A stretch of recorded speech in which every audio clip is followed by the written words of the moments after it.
Olá, esse é o nosso screening de notícias do podcast Áreas Contaminadas. Como vocês sabem, screening é aquela atividade de fazer uma triagem, de separar as áreas que têm maior chance de ser um hotspot, uma fonte secundária, daquelas que têm a maior chance de estarem isentas de contaminação. A ideia aqui é apresentar para vocês o que a gente considera o hotspot do momento, ou seja, as principais notícias atuais do GAC, de meio ambiente e de temas relacionados. Esse é mais um produto da ECD Training oferecido pelos nossos colaboradores do Apoia-se.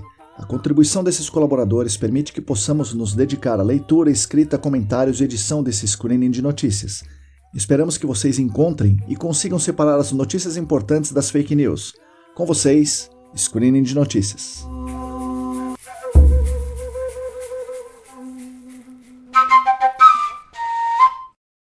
Amigas e amigos, bom dia, boa tarde, boa noite. Esse é um novo produto da ECD Training oferecido pelos nossos colaboradores do Apoia-se, o Screening de Notícias. Ele foi idealizado por mim e pela Lilian para comemorar os 2 anos do podcast Áreas Contaminadas. A trilha sonora é de Daniela Alarcon e de Mauro Tanaka. Sigam os dois no Instagram, @alarcondani e @azalatosampa. Ainda não definimos uma periodicidade, mas a ideia aqui é trazer as principais notícias do GAC, do meio ambiente e temas relacionados que falamos na newsletter, só que aqui em outro formato. A formatação desse screening de notícias surgiu depois de uma pesquisa que fizemos com os leitores da newsletter, que nos direcionou para tentar fazer esse novo produto para ajudar ainda mais toda a nossa comunidade, sempre com a ideia de dar poder pelo conhecimento e dar voz pelo reconhecimento, e construirmos aqui junto com vocês um mundo melhor para todas e todos. Nesse primeiro episódio do Screening de Notícias, terei a companhia da Lilian, nossa editora, revisora, administrativo, financeiro, faz tudo, como apresentadora aqui e também como comentarista. Então, nós selecionamos algumas notícias para apresentar e comentar com vocês. Por favor, fique à vontade para sugerir formatos, notícias, convidados, comentaristas, periodicidade, etc. Afinal, assim como o podcast é nosso, o Screening de Notícias é nosso. Vamos separar o hotspot da área limpa, o greenwash do ambientalismo, o joio do trigo, a boa notícia das fake news. Começa agora o Screening de Notícias. Oi pessoal, bom dia, boa tarde, boa noite. Estamos dando início aqui ao nosso Screening de Notícias. Eu estou aqui com a nossa editora, a nossa revisora, a diretora financeira, CEO, CTO e tudo mais, Lilian Correia Sorris. Lilian, bom dia, boa tarde, boa noite. Bom dia, boa tarde, boa noite.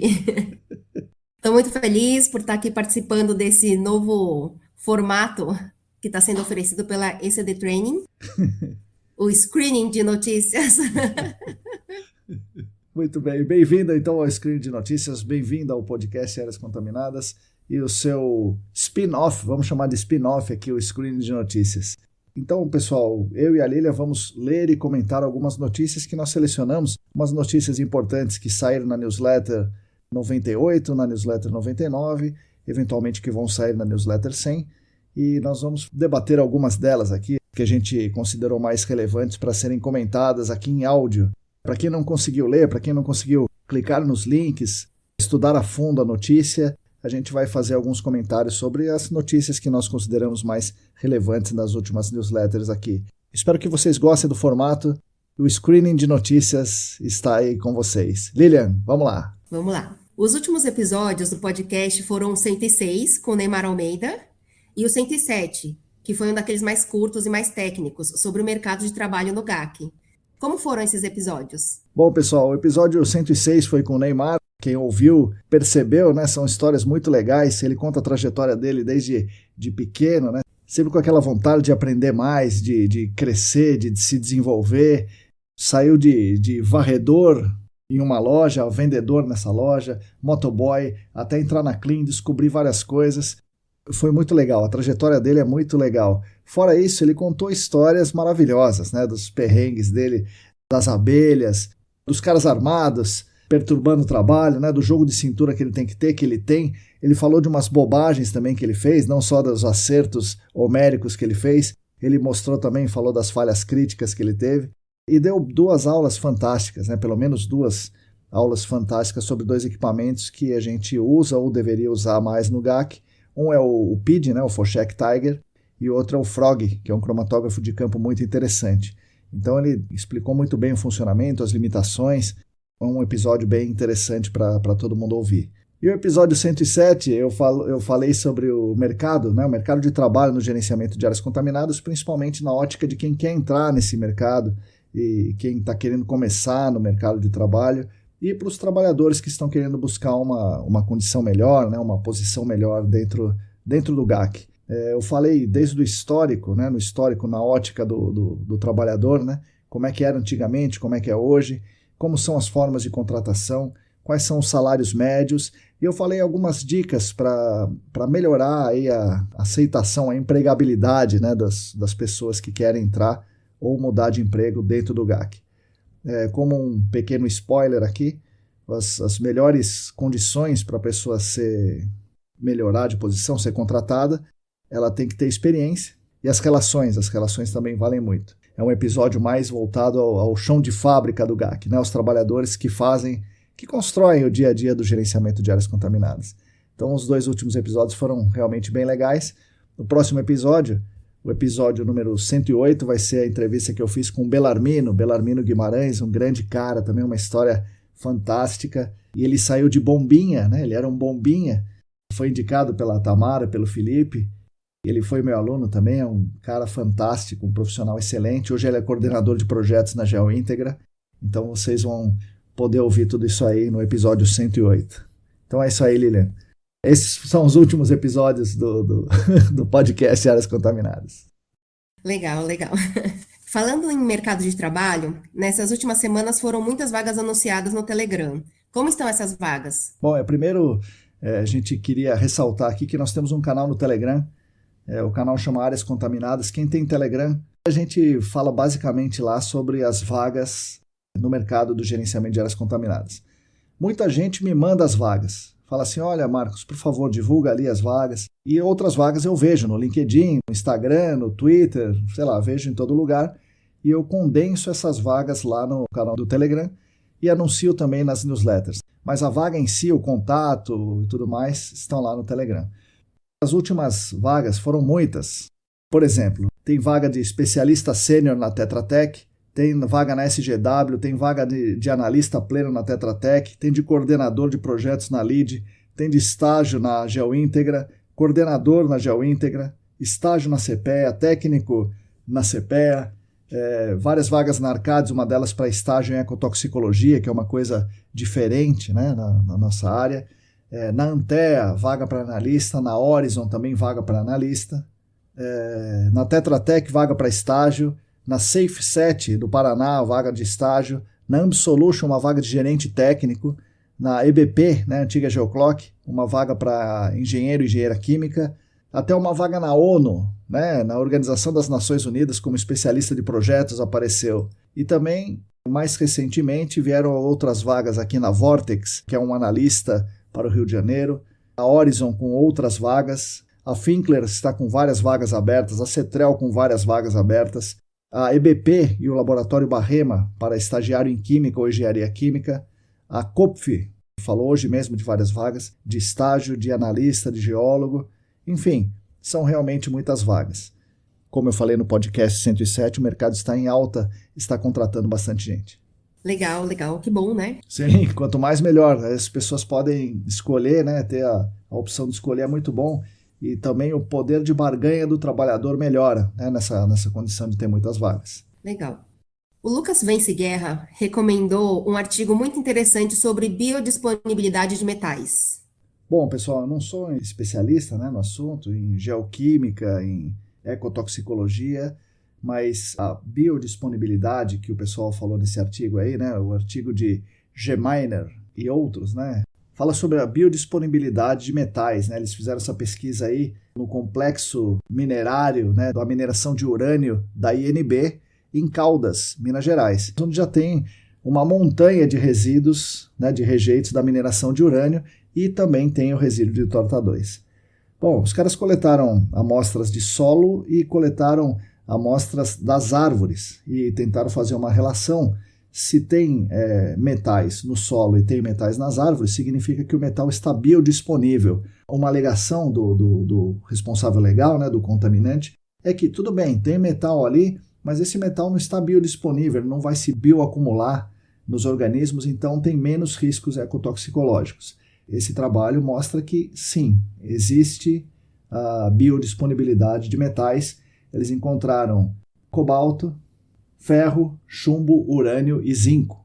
Tá? Então eles fizeram uma amostragem com XRF, né, no solo, não foi uma análise no laboratório, mas foi uma análise com XRF, que é uma análise muito boa, e fizeram a coleta da árvore, né, e analisaram com a metodologia adequada. Tá? Então esse foi o resultado encontrado.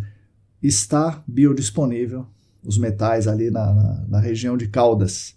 Então isso aumenta consideravelmente o risco, né, o risco para os receptores aí, que é todo o meio ambiente, todos os seres vivos que habitam a cidade de Caldas. A Ford anuncia acordo para venda da fábrica de Taubaté. Pois é, a Ford assinou o contrato de compromisso para vender a área da fábrica de Taubaté. Curiosamente, vai vender pela terceira vez um empreendimento seu para São José Desenvolvimento Imobiliário. Em 2020, a São José comprou aquela área de São Bernardo, né? E antes disso tinha comprado a área em São Paulo. Então, isso mostra um negócio interessante, um movimento muito curioso, né? A desindustrialização de São Paulo, do estado de São Paulo e do Brasil como um todo, é o crescimento do setor imobiliário. Então, uma empresa do setor imobiliário comprando a área de uma fábrica, né? Uma fábrica importante e tradicional, uma fábrica de automóveis, né? Que foi o símbolo da industrialização mundial, que é a Ford, é algo curioso, né? Algo muito emblemático aí para o nosso segmento, para a nossa economia, né? Para o desenvolvimento do país como um todo e para o setor do GAC. Então, o setor imobiliário é o que mais está em alta, né? Então está fazendo mais trabalhos no gerenciamento de áreas contaminadas. O caso da Ford é um caso bem grande, né? E por conta da venda tiveram que fazer os trabalhos muito rapidamente lá. Muitos amigos que trabalharam nesse caso e chegou a ter, sei lá, não sei quantas, mais de 10 máquinas de sondagem trabalhando ao mesmo tempo, que é para fazer o trabalho rapidamente, para que pudesse ser concluída a desativação e a aprovação do empreendimento imobiliário onde era a fábrica da Ford.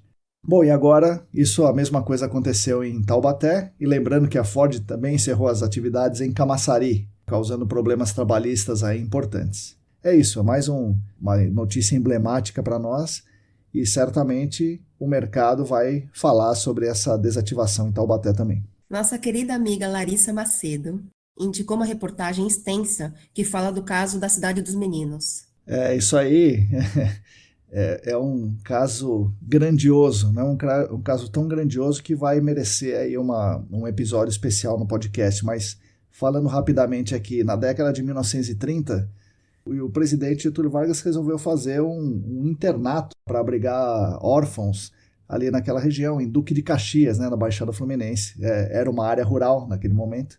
E daí, então, eles fizeram um orfanato no final da década de 30 e início da década de 40. Por isso chama Cidade dos Meninos. Ao mesmo tempo, né, mais ou menos ao mesmo tempo, primeiro o orfanato chegou a abrigar uns 1.200 órfãos, mais ou menos, né, ao mesmo tempo. O orfanato funcionou por mais ou menos uns 50 anos, e ao todo passaram 5.000 órfãos, mais ou menos, retirados daí das ruas do Rio de Janeiro e de outros estados do Brasil. Então era uma coisa importante. Também, mais ou menos 1940, por aí, o governo brasileiro, né, o governo federal brasileiro, instalou o Instituto de Malariologia, tá, porque fariam pesquisas para tentar erradicar a malária, que era um baita de um problema, ainda, né, um problema de saúde pública no Brasil. E aí, nessas pesquisas, o pessoal falou, poxa, legal, tem um negócio bom aqui para acabar com a malária, para acabar com o mosquito, né, que transmite a malária, que é um inseticida, um tal de HCH, popularmente conhecido como BHC, também conhecido como pó de broca, e o DDT. Então começaram a fabricar ali, naquele mesmo lugar, nos pavilhões que não estavam sendo usados para o orfanato, do lado do orfanato, uma fábrica de pesticida. Vejam só, que coisa interessante. Bom, essa fábrica ficou lá por 10 anos, mais ou menos, fechou as portas, e um pouco depois aí hoje, né, proibido, né, e um pouco depois já tinha sido proibido pela Convenção de Estocolmo os inseticidas organoclorados, entre eles o HCH e o DDT. E os caras foram embora de lá, né, desativaram ali a fábrica, mas deixaram para trás 400 toneladas, mais ou menos, né, só isso que se sabe, né, 400 toneladas do HCH puro ali. E ficou ali, o pessoal pensou, bom, os caras não iam deixar isso aqui se fosse perigoso. E a criançada brincava lá, se instalou uma comunidade lá fora do orfanato, né? e brincavam com o tal do pó de broca. Colocava em tudo, colocava como aterro na estrada, né? Então espalhou por todo lugar. Para encurtar a história, 95% das amostras de sangue coletadas, isso já no século XXI aqui, né?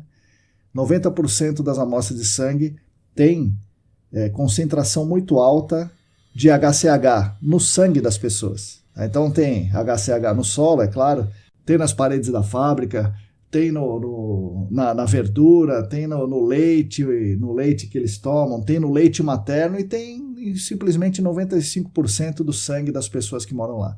Então é um caso gravíssimo aí de contaminação e a coisa ainda continua lá. Curiosamente, lá pelo ano 93, 94, tentaram fazer uma remediação no lugar, encheram de cal.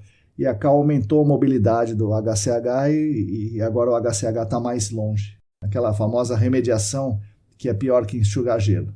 Enfim, esse é um caso gravíssimo, que a gente vai fazer um episódio do podcast sobre esse caso um pouco mais à frente. Nossa, gravíssimo e muito triste, né? Um orfanato, né? Um orfanato com fábrica de pesticida. É um negócio impressionante. Aliás, a gente devia de falar para o pessoal aqui que está escutando a gente como que está funcionando a nossa gravação de hoje. Eu falei que a gente ia dividir os microfones, mas não é bem assim, né? Não dá certo isso, né? Porque você tem que ter 2 entradas de vozes, né? Sim. Separadas. Sim. Pois é. E aí, ele ficou no que era o meu antigo escritório, que agora é o maravilhoso atual escritório dele, do Marcos, professor Marcos. E eu vim para uma mesinha aqui que parece que está no quartinho do Harry Potter. Né? Temos mais notícias sobre os PFAS. Vai lá. Aliás, toda vez que eu leio na newsletter sobre esse tema, eu lembro da cena do filme Dark Waters, que o Mark Ruffalo volta para casa e joga todas as panelas de Teflon da casa dele. Ele vai tirando desesperadamente do armário. Será que isso aconteceu mais em alguma casa ou foi só aqui em casa mesmo? Uma dessas notícias foi indicada por Heitor Gardenal e fala que o McDonald's e o Burger King estão sendo processados nos Estados Unidos por usarem PFAS nas embalagens. Pois é, a EPA anunciou, né, uma iniciativa para restringir o uso dos PFAS nesse tipo de embalagem. O Burger King, o McDonald's e outras cadeias aí de fast food, principalmente lá nos Estados Unidos, usam aquelas embalagens, né, que são hidrofóbicas, né, que são meio que impermeáveis, e essas embalagens contêm bastante PFAS. A Agência de Consumidores, né, como se fosse lá o Procon dos Estados Unidos, testou mais de 100 embalagens de várias cadeias de fast food e tinha, em quase todas elas, tinha uma concentração muito elevada dos PFAS. E por conta disso, os maiores ali, o McDonald's e o Burger King, estão sendo processados, né, em ações, aquelas ações coletivas ali no distrito da Califórnia, e possivelmente vão ter que pagar uma grande multa por ter usado e continuar usando esse tipo de embalagem. Será que isso aí acontece no Brasil também? Alguém já viu aí aquela embalagenzinha do McDonald's sendo usada no Brasil? Alguém viu aquele pacote de pipoca de micro-ondas com um óleozinho ali, com PFAS? Né? Então, cuidado aí, pessoal. Outra notícia sobre PFAS que foi indicada por David Migaletti. A pesquisa mostra que uma das causas da esteatose hepática é o acúmulo de PFAS no fígado. Bom, pessoal, os PFAS, como todo mundo sabe, são considerados forever chemicals, né? Então são produtos muito persistentes que não se degradam tão facilmente. Uma descoberta recente é que eles estão relacionados a danos no fígado. E uma das causas da esteatose hepática é a presença de PFAS, né? PFAS no sangue, PFAS no fígado. Muito bem, o ALT, né? Sabe quando você faz o exame de sangue de TGO e TGP? A TGP é também chamada alanina aminotransferase, a ALT. Então, a presença de PFAS dá uma ALT alterada. E essa ALT alterada é uma das grandes causas da esteatose hepática. E a esteatose hepática é a presença de gordura no fígado, pode vir a causar a cirrose e câncer no fígado, né? Aumenta muito a chance, aumenta em até 100 vezes a chance de câncer no fígado. Além dessa reportagem indicada pelo David Migaletti, a gente achou mais dois artigos importantes. Então, pessoal, os PFAS, os Forever Chemicals e os PFAS em particular, são um grande problema de saúde pública e a gente está começando a descobrir os efeitos nocivos à saúde aqui mais recentemente. Tá? Então, agradeço ao David aí pela indicação e nos motivou a ir atrás de outros artigos. Recomendo que vocês também façam o mesmo. E cuidado com o fígado. Até para quem não bebe, você pode ter a esteatose aumentada por conta dos PFAS. Tem uma nova pesquisa do NIEHS, National Institute of Environmental Health Sciences, que foi financiada com recursos do Superfund. Eles desenvolveram um amostrador que permite detectar e estimar a concentração de metilmercúrio em wetlands. Bom, wetlands são aquelas áreas alagadas, né? São os charcos, né? Áreas alagadas, ou pode ser mangue, e vários outros tipos, né? Existem vários outros tipos de wetlands. O mercúrio tem o mercúrio metálico, né? Que é o mercúrio mesmo, né? O metal, o mercúrio. E quando ocorre uma complexação desse mercúrio com matéria orgânica, e principalmente em sistemas aquáticos, em ecossistemas aquáticos, o mercúrio inorgânico, o mercúrio metálico, se transforma, né, no metilmercúrio. O metilmercúrio é uma forma que é mais facilmente absorvida pelos organismos, portanto, isso causa mais risco à saúde humana, mais danos à saúde de todos os seres, né, inclusive para nós, porque ele atua bastante no sistema nervoso central. Tá? Ele se bioacumula na matéria orgânica e, para nós, no nosso caso, ele causa danos ao sistema nervoso central. Muito bem, o que esse pessoal fez? Bom, eles desenvolveram aí um tipo de um amostrador passivo, como se fosse, um amostrador passivo, só que é um amostrador passivo de água.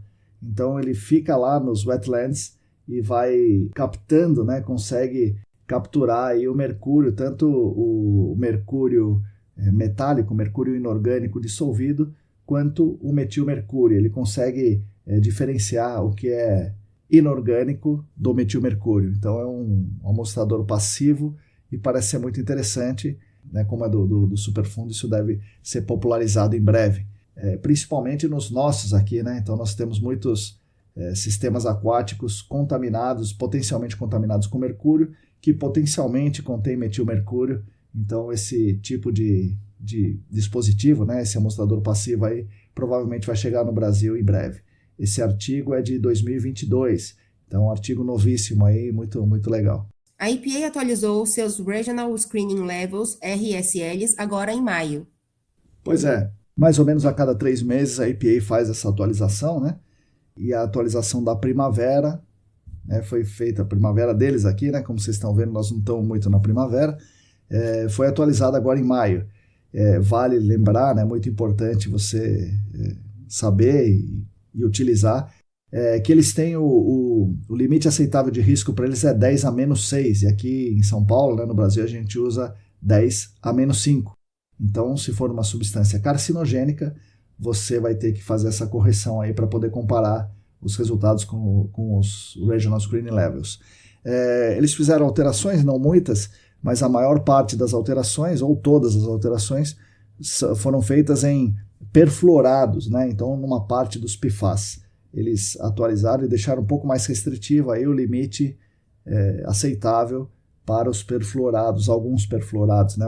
Muitos ali, pelo menos 10, não me lembro agora de cabeça, mas de 10 a 15 perfluorados que tiveram o seu limite reduzido. Então, está mais perigoso você ingerir os PFAS. Provavelmente pelos resultados da história do McDonald's, da história da esteatose hepática, então estão cada vez reduzindo mais a quantidade de PFAS que é aceitável que você consuma. Outra querida amiga, a Tamara Dias, indicou um pequeno filme no Instagram que mostra como o mercúrio afeta os neurônios. Marcos do céu, conta pra gente o que acontece com o Tico e com o Teco. Bom, isso aí é uma coisa que a gente já sabe, né? Que o mercúrio afeta os neurônios, mas você vê isso na imagem, né, no videozinho, é um negócio realmente impactante. Os neurônios estão lá, né, com as sinapses, e daí quando chega o mercúrio, é como se morresse, né? A sinapse não existisse. Ele acaba com a sinapse e o neurônio como se encolhesse, assim. Então é um negócio realmente impressionante. Então é isso que acontece com a gente, né? Quando a gente, né, com o ser humano, é exposto ao mercúrio. Então isso é um dano muito, muito severo, muito absurdo. E claro, como vocês sabem, o garimpo está usando mercúrio adoidado por aí, né? E aí, pessoal, o mercúrio faz isso que a gente pode ver no videozinho que a Tamara indicou pra gente e que tá lá na newsletter, se vocês quiserem ver, o link tá lá para vocês. Valeu, Tamara. Obrigado por mais essa. Friends of Earth aponta que a cada 2 dias uma pessoa morre no Brasil decorrente de intoxicação por agrotóxico. Que absurdo isso! Então, a cada 2 dias uma pessoa morrer é muito, né? É muito, muita gente morrendo. E a Friends of Earth é uma ONG, né? Uma ONG alemã com sede em Bonn. E ela constata esse problema, um problema absurdo. E ela, por ser alemã, ela critica o papel das grandes indústrias europeias, como a Bayer e a BASF, que são alemãs, e a Syngenta, que é europeia, mas não é alemã, né? Porque essas grandes indústrias alemãs estão associadas ao agronegócio brasileiro. E o agronegócio brasileiro é que, segundo essa ONG, está causando o espalhamento indiscriminado dos agrotóxicos e matando uma pessoa a cada 2 dias aqui no Brasil. Então eles estão responsabilizando as indústrias alemãs por essas mortes aqui no Brasil. Enquanto isso, nós estamos aqui no Brasil e não estamos nem sabendo do que está acontecendo. É um grande absurdo isso daí e a gente tem que prestar muito mais atenção na contaminação por agrotóxicos que nós estamos deixando a boiada passar na nossa frente. A Larissa Bombardi está elaborando o novo Atlas dos agrotóxicos no Brasil. Ela levantou na sua pesquisa que 50 bebês por ano são intoxicados por agrotóxicos no Brasil. Pois é, a Larissa Bombardi, pessoal, para quem não lembra, ela organizou o primeiro Atlas do uso de agrotóxicos no Brasil, né? E por conta disso ela foi ameaçada e teve que se mudar do Brasil. Isso aí foi em 2019. Ela mudou para a Bélgica, então ela conduz as pesquisas dela lá da Bélgica. E esse Atlas dos agrotóxicos no Brasil, eu já coloquei o link na nossa newsletter e eu recomendo que vocês vejam. Essa nova edição do Atlas, ela vai falar sobre o Atlas do agrotóxico no Brasil e as conexões com a União Europeia. Uma das coisas que ela descobriu foram que, em média, por ano, 50 bebês de 0 a 1 ano no Brasil são intoxicados por agrotóxicos. Não é que são contaminados, não, são intoxicados e precisam de atendimento médico, né? Então, vejam a gravidade dessa condição. Bebês de 0 a 1 ano, 50 por ano. 50 por ano são intoxicados com agrotóxico. Então, gente, realmente é um negócio absurdo o que está sendo feito no nosso país. E a Anvisa adiou a decisão de liberar ou banir o carbendazim do Brasil. Sobre os agrotóxicos, tem muitas substâncias aí problemáticas. O fipronil, por exemplo, é neurotóxico e está muito associado à morte das abelhas. O dinotefuran impacta as abelhas. O imezetrapir causa problemas respiratórios em humanos, é tóxico para plantas aquáticas. E o clorfenapir é altamente prejudicial para aves e abelhas. Então, tudo isso está liberado aqui no Brasil, porque o agronegócio brasileiro é muito forte e eles querem que tenha essas substâncias aprovadas no Brasil, porque supostamente, né, em tese, melhora a produtividade deles. Porém, não é bem assim que a coisa funciona. No caso do carbendazim, por exemplo, a Anvisa está discutindo ainda para ver se libera ou se não libera, estão fazendo estudos, pediu ainda um pouco mais estudos, então na prática está liberado por enquanto, né? E o carbendazim é banido na Europa e banido nos Estados Unidos por suspeita de causar câncer, mas a principal suspeita, o principal problema é causar má formação fetal. Então, na Europa e nos Estados Unidos isso não pode ser usado. E o que aparentemente dá lucro para o agronegócio, na verdade dá prejuízo, porque nos Estados Unidos, por exemplo, só aceita importar suco de laranja brasileiro se o produtor comprovar que está isento de carbendazim. O que isso faz, né? Ele é um fungicida em várias lavouras, para laranja, mas principalmente para soja. Então, se o cara que está importando suco de laranja está preocupado, o da soja não está assim tão preocupado, e aí segue em frente na cadeia alimentar aí do mundo inteiro. Então é um problemão isso aí, mas pelo menos o carbendazim, a tendência é que ele seja banido no Brasil aí nos próximos meses. O agrotóxico é usado em culturas de feijão, arroz, maçã, milho, algodão e trigo também. E a EPA classificou o carbendazim como possível carcinogênico humano, com base em tumores hepáticos observados em camundongos. O Luiz Ferreira e a Nádia Hoffman recomendaram uma reportagem muito interessante sobre o polo petroquímico de Capuava, que fica entre São Paulo, Santo André e Mauá. É uma área com muito impacto ambiental e a reportagem fala sobre a poluição atmosférica. É uma reportagem bem grande, bem completa, sobre o polo de Capuava, e realmente é um grande problema lá da poluição do ar, né? A poluição do ar no entorno. E claro, quem que mora no entorno são as pessoas mais pobres e alguns conjuntos habitacionais de baixa renda, e eles são severamente afetados por essa poluição do ar. O curioso é que eles não sabem ainda qual é a poluição do solo, né? Então eles não sabem muito bem. A população, né, tem a percepção do risco muito clara do que está vindo no ar, mas não está com muita percepção do que está vindo por baixo dos pés dele, né? É claro, o polo petroquímico é uma grande área contaminada, que tem muita gente atuando lá e atuando com bastante competência, então é uma área muito importante para o gerenciamento de áreas contaminadas. Mas é uma reportagem que saiu falando dos riscos decorrentes da poluição do ar, que são muito maiores do que da área contaminada. Mas isso é um grande problema ambiental que ainda vai ficar por muito tempo lá. A BlackRock, a maior gestora de fundos do mundo, vai reduzir apoio às propostas climáticas dos seus acionistas. Pois é, pessoal, a BlackRock é a maior gestora de fundos do mundo, com mais ou menos 10 trilhões de dólares em ativo, 10 trilhões com T mesmo, né? 10 trilhões de dólares ela gera esses fundos, e nos últimos anos eles se tornaram a grande voz, né, na comunidade de investimentos, supostamente defendendo questões climáticas. E aí que é o grande lance do ESG, né? Então esses são os fundos que praticamente suportaram o ESG. E agora, nos últimos relatórios, eles falaram assim, peraí, a coisa não é bem assim. Está tendo muita proposta aí que é muito ativista em prol do meio ambiente, e a gente não pode ser assim. Ele, o gestor de fundo, está dizendo, a gente não pode ser assim. Nós temos que gerar valor de longo prazo para os nossos acionistas. Traduzindo aqui, eles não podem ter prejuízo. É legal apoiar o meio ambiente? É legal, desde que dê lucro para a gestora de fundos. É um grande choque aí para nós que estamos querendo combater a catástrofe e a crise climática e a crise civilizacional. Muitos de nós acharam assim ingenuamente que o grande capital, como os gestores de fundos, estariam sinceramente preocupados com o meio ambiente e com as causas sociais, mas a gente está vendo claramente que eles estão, como sempre, querendo lucro. E se esse lucro vier com melhoras ambientais, melhor. Agora, entre o lucro e a melhora ambiental, obviamente eles vão ficar sempre com o lucro. Então, é isso aí. A BlackRock está mostrando aí realmente, né, um pouco depois, qual é o seu real objetivo. O Vinícius Bernardo recomenda um vídeo que mostra absurdos e conceitua muito bem o racismo ambiental. Pois é, esse vídeo é impressionante, né? É muito impressionante.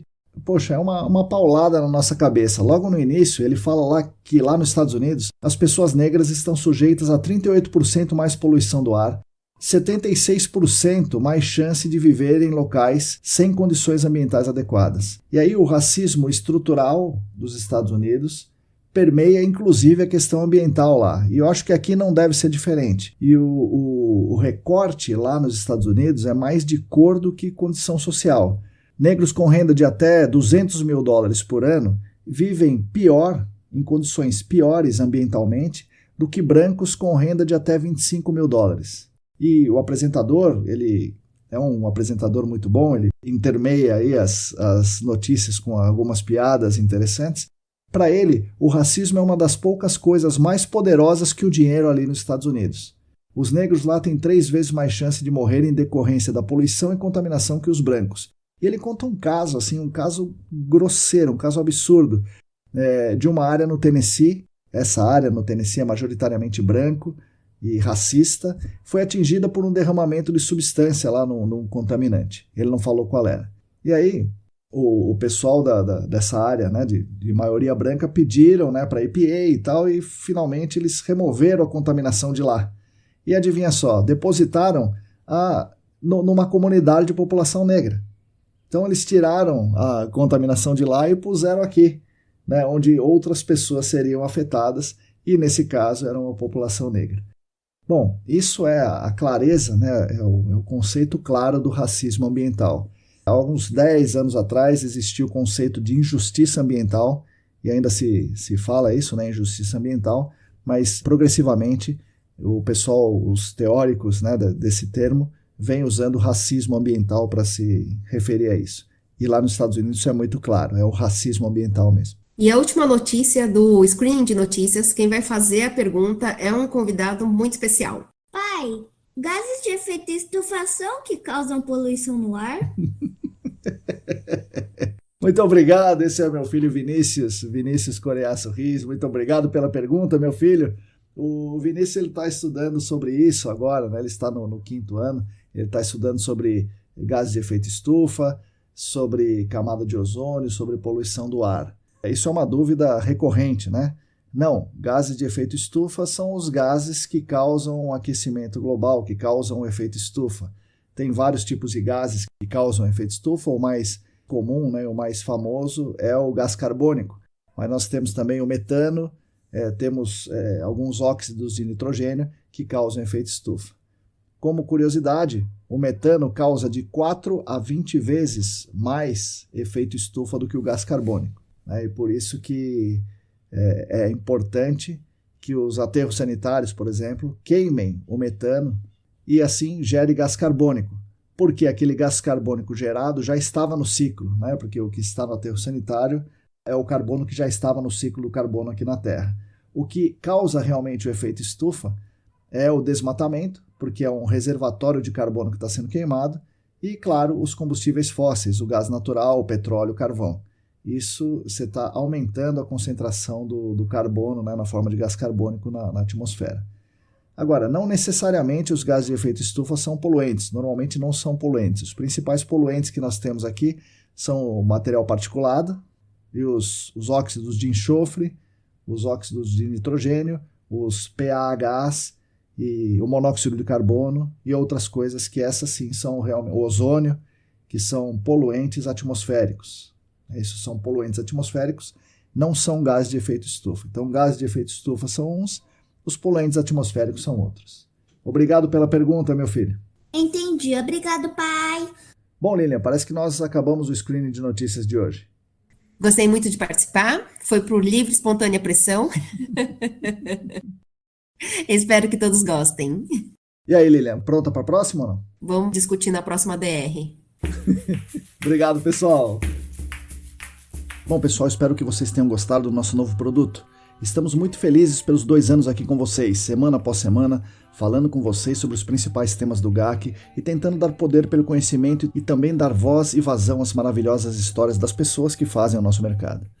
Com isso, acreditamos que estamos contribuindo para um mundo melhor e mais justo. Sei que é difícil dar atenção a tudo, especialmente com essa avalanche de demandas do nosso dia a dia. Por isso, agradeço a você que me ouviu aqui por dedicar seu tempo a nós. E agradeço demais aos nossos colaboradores e patrocinadores que nos incentivam e estimulam a fazer cada vez mais, cada vez melhor. Então me contem, o que acharam do screening de notícias? Um grande abraço e até o próximo programa.